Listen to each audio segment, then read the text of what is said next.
So story time on that time whenever I seen a reptilian being across the street from my house, y'all. Oh, it's nighttime, y'all. I don't know. But you know what? We're going to go on ahead, chin up, chest out, and we're going to tell a story. I was kind of skeptic about telling that story because shit, my scary tale, you know, it just, hey, listen, I don't take nothing for granted. I don't play with stuff like that. But let's get on into it. So, this took place at 808 Market Street, Opelousas, Louisiana. Yes, Louisiana, y'all. It's not just about New Orleans. Louisiana, all over, have its dark secrets and stories to tell. Okay? At this time, I had to be maybe like, I want to say 9.5, 10 years old. It had to been late 2002, early 2003. All right? We lived across the street from this club on Market Street called Stars. Stars nightclub. You know, same schedule. They would party from Friday to Sunday. And this particular evening, it had to be during the week because no partying was going on. Okay, no partying. And throughout the day, my mama, she would like to leave the front door open.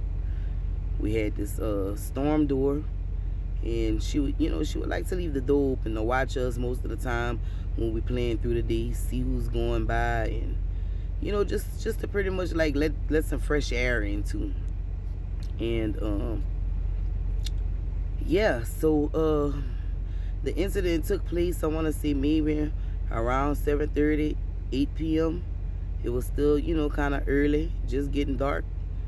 And my mama, she still had that door open at the time. She hadn't yet closed the door yet. And me and my sister had decided that night in particular that we were going to sleep in the living room because it was much bigger, and we still wasn't finished playing. And we also wanted to build us a tent with a sheet and a fan, to make it seem like we camping, using our imagination as kids. And how the house was set up, they had the living room, which was adjacent to the front door, which was adjacent to my mom's bedroom as well. So she could pretty much, like I said, watch us, through her room. And anyways, so we setting up, we getting everything together, putting the fan together, putting the sheet together to build our little fort, our little tent. We excited. We finished that. We start moving around to get us some toys and get us some snacks and stuff, so we could be comfortable because we about to have us a little camp out in the living room. So boom, I don't know what my mama was doing, probably in the kitchen at this time because she wasn't in her room. Pretty much, around that time she would be cleaning up her kitchen and stuff, doing something, tidying up the house. But anyways, like I said, we moving around, getting our little snacks and stuff, and suddenly this brown vehicle ended up pulling up across the street to that club. At this time, we still had payphones. So there was a payphone right where it pulled up at. It pulled up right in front of that payphone. Don't remember the make him out of the car. I just know it was a brown box type car. And for whatever reason, that car had my attention. I knew that, the club wasn't open. I'm pretty familiar with it, even being, as young as I was, but we lived there sometimes, so I knew. Nobody was supposed to be at that club, and I found it kind of strange that a car was just pulling up there.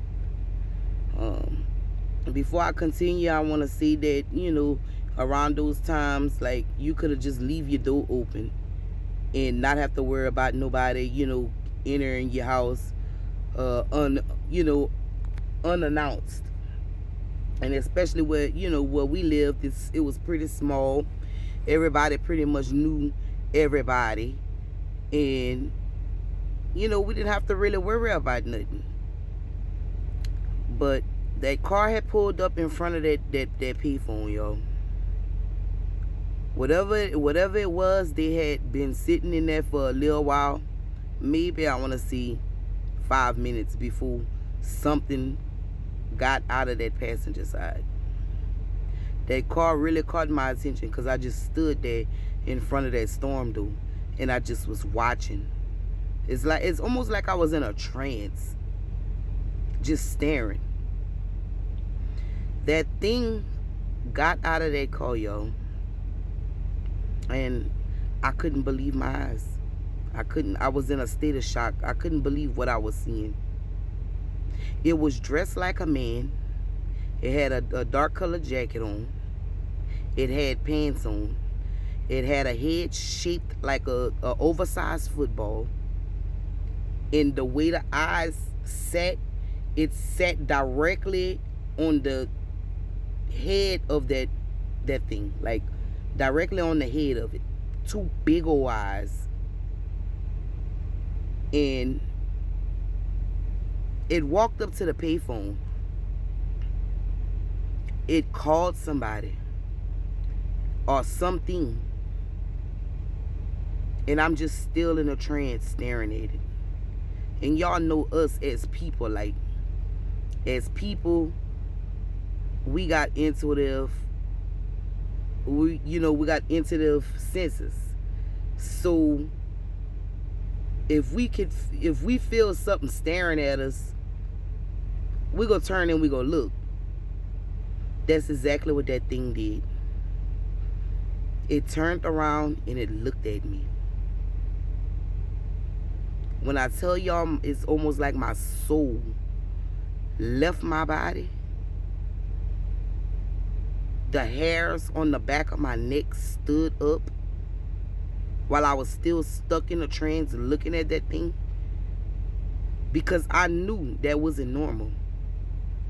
I knew that ain't no type of animal-like, reptilian-like thingy supposed to be dressed up like no human being using a telephone, whether a house phone, a pay phone, or whatever. It was not supposed to be acting like having human tendencies, right? So I guess whenever it noticed that I was looking at it, it got scared. It was actually like startled that I seen it, that I can see it in its form. And it immediately jumped in that car, and that car skidded off fast, y'all. And I once it pulled out, that's when the trance broke. I took out running. I didn't tell my mama right away because I still couldn't believe what I saw. Matter of fact, I closed the door, locked it, then I took off running. My sister was already in the little fort. I jumped in the fort and I was scared, and she was, by this time, like, she wouldn't even up no more. She had to started falling asleep, and I'm shaking her in her sleep, like, because me and my sister, we talk about everything. And she half sleeping, and I'm trying to talk to her, and she like, I'm telling her, like, I'm scared. And she like, what's wrong, sister? And I'm telling her what I saw, but she didn't have no recollection because she younger than me. And when you're a tired kid, you don't really remember much or nothing. But I'm just here to say, y'all, like, other beings are real. Reptilian beings are real. I know what I saw that night. It was not of this world. It stuck with me as a kid, and it's sticking with me now as an adult. And I decided now to tell this story. And I honestly was kind of scared about telling this story because you never know who listening, who watching, what's watching, what's supernaturally watching. But I cover myself in the blood of Jesus. I pray that I'll never have to witness none of that like that again, encounter anything like that again. And I just want y'all to be open-minded, like, it's stuff like that out there. So that's my story, and stay tuned for more, because I got a lot to tell. Thanks for listening.